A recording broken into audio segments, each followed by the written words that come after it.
Megaliths good. It topped 8 or top 4 in our tournament last week. Yeah. Well, I talked to Rye about that, and I said that's enough of that.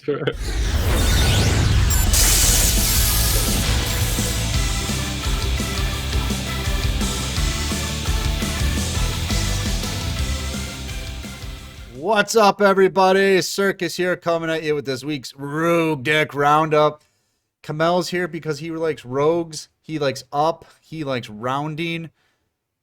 Don't you, buddy? Yeah, there's a deck I actually like. When I said up, my brain started going off on the movie, so I got lost in my own sentence. I was thinking of the old guy in the house, and which guy are you in up? The old guy, or I'd have to be the cranky old man. Oh man! All right, so every week we do the power rankings, right? And then these are the decks that don't quite make it into the top 5 or even the top 10, maybe the top 15, somewhere in there.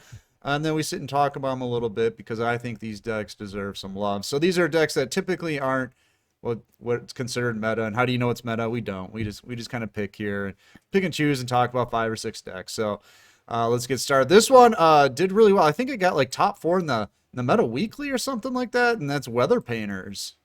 Yeah, Weather Painters. We were talking about they're kind of looking for their balance of engine cards versus text after they kind of had to throw their old thing out completely. Yep. And this looks pretty cool. There's a mix of a lot of hand traps, which you don't usually see from Weather Painters, but that's good. Hand traps are good because you don't have to disrupt your back row in order to be able to screw over your opponent. You can make all those plays for your hand and keep all your continuous spells and traps exactly where you need them to be, always on your monster. And then Fiendish, always good to have. Right, they got to have them in certain zones so they line up with their monsters and stuff. So this did take second place in the Meta Weekly. That's pretty good.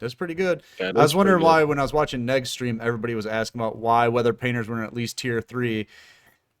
I think they got lucky, it sounds like. I don't think it's a tier 3 deck, This is a really cool deck, though. I'd like to see it, go up against more decks in the meta. See how effective primarily hand trap disruption works against them. My challenge to the Weather Painter secret Discord is Turbo Weather Painters, all right? Let's shorten these Turbo Weather Painters. Let's win a game in less than 20 minutes, all right? All right, next one is a fan favorite. They say, Circus, you're crazy for not recommending this deck. I like the deck. I just don't recommend it for new people, and that's Luna Lights. Oh my God, we talk about this every week. But they're doing well right now. And it's the same deck every week. They won the Meta Freakly Sunday. Remember, we were going to write them a letter about that and be like, what's up? Oh my God. How are you guys letting this happen? Do they have a side deck in that tournament? I'm wondering how this happened. I didn't pull it up. I guess it's got to be teched out pretty good. Pretty standard though. I'm looking at Battle Boxer Veil to be the next semi-limited card, for sure. It's got to be, right? That card is too good right now. It's it's a crutch for too many decks. This one included. It possible, you know what I mean? It is a huge crutch. Yeah. Oh my gosh. So I'm looking at the side deck right here. It's 2 Cosmic, 2 Necro, 1 Forbidden Chalice, Drowning Mirror Force, and then Lightning Imprisoning Mirror. So nothing too fancy. Nothing crazy at all, it seems. You think the Necro Valley would hurt this deck just as bad? Yeah, probably. Yeah, it actually would. But Battle Boxer Veil just carries this deck so hard, I feel. Yeah, it carries a lot of decks, but hey, it's there for a reason. Next one is another one that Kamel... I just don't get this deck. There's like 3 guys in Duel Links that get it, and that's Megaliths. I mean, it just... Megaliths. You know what I mean? It's fun to commentate. I'll give Megaliths that. Megaliths are very fun to commentate. I learned Megaliths on stream just by commentating. I'd be so lost. During the last Battle Phase Resistance, I was like, all right, so this guy, you ritual summon him, he searches a field spell, he ritual searches a spell, you ritual summon that guy, he searches the monster, they ritual summon them together, discard a guy in the hand, they ritual summon for level 8, oh, it's great, and then they Xyz summon. It's too much work. This deck is actually really fun. If you have the deck, I recommend playing. Honestly, I might have to give it a shot. I do not have the deck though. That is one of those mini boxes that I skipped, I think. This did take a top 4 in the Meta Freakly Friday, so we definitely have to talk to those guys and be like, "What's up? What's up with these decks in your tournament?" Megaliths good. It topped 8 or top 4 in our tournament last week. Yeah. Well, I talked to Rye about that, and I said, "That's enough of that. You need to fix that, all right?" No, I'm just kidding.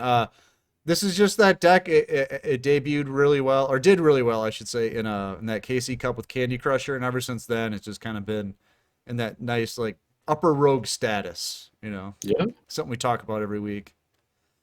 Now, I would be amiss if we didn't talk about this next one. People were a little excited in the comments of the power rankings video because they saw it all the way at the bottom, scoring 2 points this week. Boojins! Woo! And they scored 1 point. I'm sorry. They got a top 8 in Battle Phase Sunday. Now the thing is, this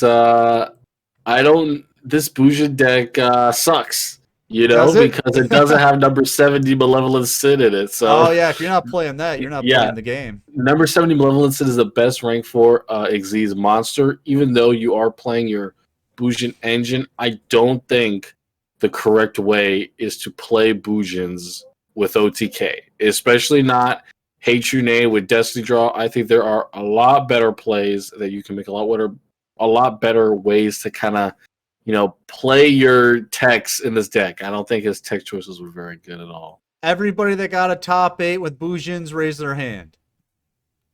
Exactly, come on. I'm just saying. Exactly. There's way better cards you could have played, Actually, it's looking kind of funky. I don't think True Name's very good there. I would not recommend people to play that. But hey, congrats, top bro. 8, man. That's not an easy thing to do. Boojin Carnation's really good, so he's doing well there playing that. But no new Boojin support. Not playing that stuff. I guess those cards are not good enough to justify over the other rank 4s. Maybe one day this deck will be good. Mm-hmm. That day is not today, but one day. All right, and the next one. This one Kamel was excited to talk about. The fish deck. To me, fish deck means Hammer Shark. It means Golden Flying Fish. It means Oystermeister. Well, maybe if you're free to play, you can totally play the fish deck with those cards, right? If you have like Hammer Shark, whatever, you can make it work. But this deck is crazy. It uses the new shark support from the latest box, Buzzsaw Shark and Lantern Shark, and then you make use of Whitefish Salvage. It gets you back a fish monster from the graveyard after you detach an Xyz material, so you can Xyz summon again. Buzzsaw Shark is a 1-card Xyz. Shark stickers being played is pretty nice. But you can see here you have to rely on a different form of removal in the form of a fish depth charge because you can't play sea serpents. All of your stuff only procs on fish monsters. Yeah, fish, so you can't play Diva, you can't play any Atlantean monsters. So I like this deck a lot. However, not having that proactive destruction is really huge for this deck. It slows it down a lot, especially because all the Xyz monsters are battle-oriented. None of them are kind of like, effects that let you disrupt outside of the battle phase. That's why this deck opts not to play Territory of the Shark, so you can play other like powerful rank 4s, that actually do stuff. It's got a lot of spells and traps in there. Yeah, I like this deck a lot. It's really fun. All right, I'll have to give it a shot. I am a fish fan, so I'll have to check it out. Mm-hmm. All right, and then one last one. We do this one just about every week, but I brought it up just because in the past week we do King of the Hill on the Twitch channel now after our tournaments, and this deck has beat King of the Hill twice now, and that's Triamids. Triamids, yeah. I mean, we thought Triamids were going to be in a much better position than they were with the balance nerfs, but now that the balance is implemented, they have not been doing much in the tournament scene. How many points did they get this week? They made a top 4 in Battle Phase Sunday, so that's 2 points. Yeah, it's nothing stellar. Yeah, we thought they were going to be up there, being a control deck that really wasn't, like you said, hit by the ban list. But well, I suppose other decks just kind of swooped in and just Trimids with balance just weren't good enough. When other decks became meta. Right. So Trimids though, top tier format. For King of the Hill. Yeah, for King of the Hill. So keep that in mind. And if you guys want to play King of the Hill, come check us out on the Twitch channel after our tournaments. It's always a lot of fun. So yeah, that's it for the Rogue Deck Roundup this week. Will notice what Pirate Case is not here. Well, I don't because they graduated. Yeah, because they graduated. Yeah, no, just saying. I thought it was in trouble. I was like, no, no, they're winning tournaments. Fire Kings is our latest rogue deck promotion guy to the power rankings. They're just like, I'm out of here, guys. I'm out of here. They're like, look, guys, your decks are just not good enough. I'm consistent.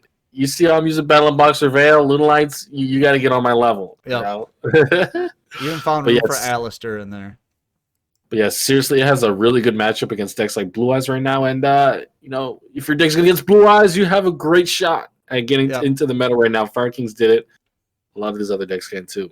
All right. So now that's it for the Rogue Deck Roundup. It sure is. Okay. So make sure to get in the Discord because it's free. The tournaments are free. The new player help is free. Rogue Deck discussions are free. I'm Circus. And stay tuned for Trilinks. Trilinks is coming up March 21st. March 21st.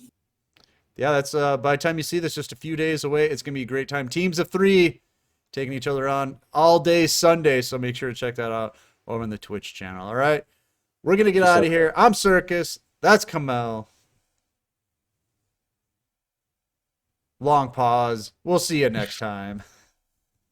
Peace out.